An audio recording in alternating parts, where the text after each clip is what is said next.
Please don't dictate the House, please. The House runs according to rules and conventions. Please be seated. Yes?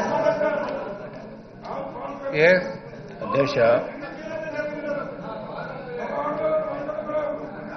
అధ్యక్ష మొన్న జరిగినటువంటి తమరు కూడా clarify చేశారు. ప్రతిపక్ష నాయకులు అనవసరంగా దాన్ని ట్విస్ట్ చేయడం లేకపోతే రాంగ్ ఇంటర్ప్రిట్ చేయడం మంచిది కాదు అధ్యక్ష. 30వ తారీఖు స్టేట్మెంట్ ఇస్తానన్నాం. ఎప్పుడు ఇస్తానన్నాం?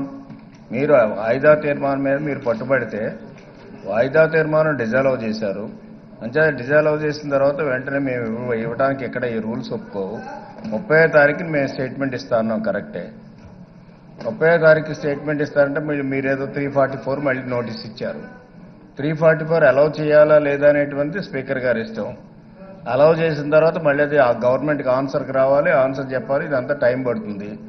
దానికి స్టిక్ ఆన్ అవ్వలేదు. మేము చెప్పినటువంటి దానికి స్టిక్ ఆన్ అవ్వలేదు. ఈ లోపల అప్రాపరేషన్ కాన్స్టిట్యూషన్ ఆబ్లిగేషన్ తోటి అప్రాపరేషన్ బిల్లు పాస్ అవ్వాలి. మీరు సహకరించండి అని అడిగాం. దానికి కూడా సహకరించలేదు. నేను మా స్పీచ్ మొదలెట్టిన తర్వాత కొంతసేపు కూర్చున్నారు అధ్యక్ష. బాగా నన్ను వింటున్నారేమో శ్రద్ధగా, చాలా బుద్ధిమంతులా అనుకున్నాం అధ్యక్ష. కానీ ముఖ్యమంత్రి గారు ఈ లోపల వచ్చారు. వచ్చిన తర్వాత ముఖ్యమంత్రి గారు ఏం చెప్తారో కూడా వాళ్ళు వినాలి అధ్యక్ష ఉండి. కానీ ముఖ్యమంత్రి గారు ఎలాగైనా అలా పలాయనం అయ్యారు అధ్యక్ష. ముఖ్యమంత్రి గారు ఇట్లా వచ్చారు అట్లా పోయారు. అంటే వాళ్ళ భయం ఏంటంటే ఈ ఇష్యూలో ఏది సబ్స్టాన్షియల్గా ఏమీ లేదు. ఒకవేళ ముఖ్యమంత్రి గారు కానీ చెప్తే మనం దాన్ని సబ్స్టాన్షియల్గా సమాధానం చెప్పలేము అనే భయంతో మీరు పారిపోయారు. పారిపోయిన తర్వాత ముఖ్యమంత్రి గారు లేచి చెప్పారు. చెప్పిన తర్వాత ప్రెస్కి వెళ్ళింది. ఈ రోజున డిస్కషన్కి వచ్చింది. మీరు ఒక్క క్వశ్చన్ కూడా అడగడం లేదు, సరైనటువంటి క్వశ్చన్ అడగడం లేదు. ముఖ్యమంత్రి గారు చాలా క్లారిఫై చేశారు, మంత్రి గారు క్లారిఫై చేశారు. మీరేమీ సమాధానం సరి అయినటువంటి ప్రశ్నలు అడగకుండా ఏదో దాని చుట్టూ దీని చుట్టూ ఏదో పేపర్ ఇస్తే మీ పేపర్లో మీరే వేయించుకోవడం, అదే మళ్ళీ ఇక్కడ రావడం, ఇదే కార్యక్రమం జరుగుతుంది అధ్యక్ష. ఇది కరెక్ట్ కాదు. మీకు ఏదైనా ఉంటే కరెక్ట్గా అడగండి. అదేవిధంగా అధ్యక్ష 2:13 అయింది. మన బిజినెస్ రూల్స్ ప్రకారం 2 గంటలకు వాయిదా వేయాలి.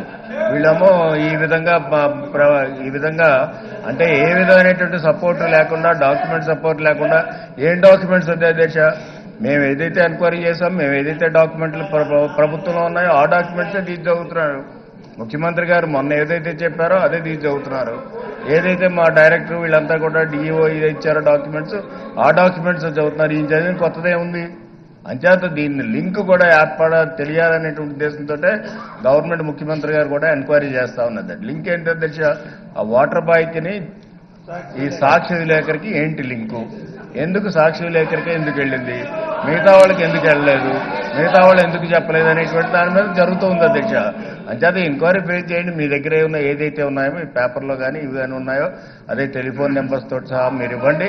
ఆ సాక్షి రిపోర్టర్ ఎవరు, ఆ సాక్షి రిపోర్టర్ వెనకాల ఎవరున్నారు, అదేవిధంగా దీనికి ఈ వాటర్ బాయ్కి ఈ సాక్షి రిపోర్ట్ కనెక్షన్ ఏంటి, అదేవిధంగా ఇవన్నీ కూడా ఎస్టాబ్లిష్ చేయవలసినటువంటి అవసరం ఉందనేది ప్రభుత్వం చాలా స్పష్టంగా చెప్తుంది.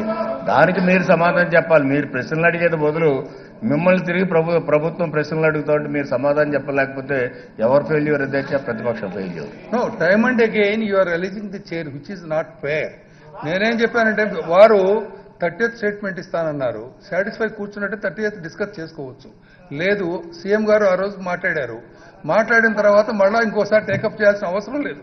But in view of the importance of the issue మళ్ళా మీరు మాట్లాడదామంటే అందరం ఉన్నప్పుడే మాట్లాడదామని చెప్పి చర్చను మళ్ళా తీసుకోవడం జరిగింది. Why don't utilise it? You have started releasing chair. Please.